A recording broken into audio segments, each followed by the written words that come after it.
गीता के अमर उपदेश। कुरुक्षेत्र के रणभूमि में भगवान श्री कृष्ण ने अर्जुन को जीवन और मृत्यु का रहस्य बताया। यह ज्ञान आज भी हमारा मार्गदर्शन करता है। धर्म क्षेत्र कुरुक्षेत्र में अर्जुन के सारथी बने श्री कृष्ण ने दिव्य ज्ञान दिया। यह ज्ञान भगवत गीता में है। गीता जीवन और मृत्यु के रहस्यों को उजागर करती है।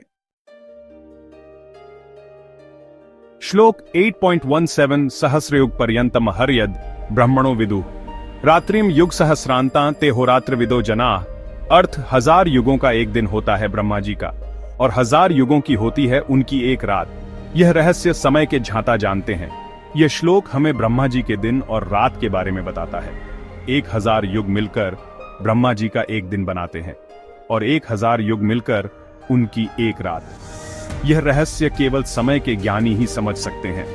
ब्रह्मा जी का एक दिन और एक रात दोनों ही हजारों युगों के बराबर होते हैं। यह समय की एक अद्भुत माप है जो हमें ब्रह्मांड की विशालता और अनंतता का बोध कराती है। ब्रह्मा जी के दिन और रात की यह अवधारणा हमें यह भी सिखाती है कि समय का प्रवाह निरंतर है और यह किसी के लिए नहीं रुकता। यह श्लोक हमें समय की महत्ता और उसकी गहराई को समझने का अवसर प्रदान करता है। समय के ज्ञानी ही इस रहस्य को पूरी तरह से समझ सकते हैं। गीता के इन श्लोकों में छिपे हुए ज्ञान को समझना और उसे अपने जीवन में उतारना ही सच्ची विद्या है। हमारे लिए एक दिन 24 घंटे का होता है। ये समय का एक चक्र है जो लगातार चलता रहता है।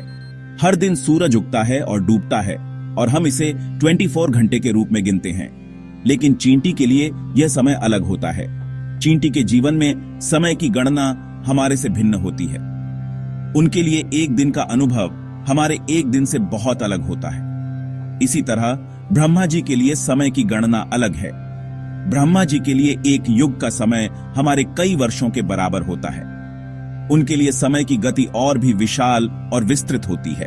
ये संसार समय के चक्र में चलता है। सतयुग, त्रेतायुग, द्वापर युग और कलयुग, ये सभी युग समय के इस चक्र का हिस्सा है। हर युग का अपना महत्व और समय होता है। हमारे लिए जो एक दिन है वह एक चींटी के लिए बहुत लंबा समय होता है। चींटी के लिए एक दिन का अनुभव हमारे एक दिन से कहीं अधिक विस्तृत और धीमा होता है। ब्रह्मा जी के लिए समय की गति और भी अलग है। उनके लिए समय का प्रवाह ब्रह्मांड की गति के साथ चलता है जो हमारे समझ से परे है।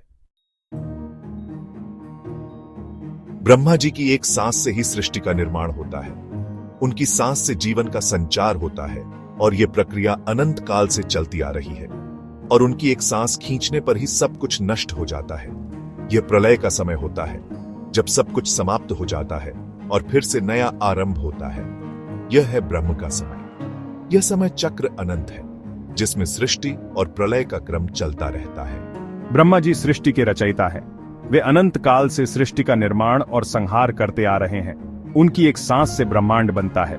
यह ब्रह्मांड अनगिनत तारों और ग्रहों से भरा होता है जो जीवन का आधार बनते हैं। और उनकी एक सांस खींचने पर प्रलय आता है। यह प्रलय सब कुछ नष्ट कर देता है ताकि नई सृष्टि का जन्म हो सके। यह है ब्रह्मा जी का समय जो हमारे लिए अकल्पनीय है। यह समय चक्र अनंत और अविरल है जिसमें सृष्टि और प्रलय का क्रम चलता रहता है। हमें समय का महत्व समझना चाहिए। हर पल अनमोल है। हमें अपना जीवन भक्ति और अच्छे कर्मों में लगाना चाहिए। गीता हमें जीवन का सही अर्थ समझाती है। हमें हर पल को सत्कर्मों में लगाना चाहिए क्योंकि मृत्यु निश्चित है लेकिन कर्म अमर हैं।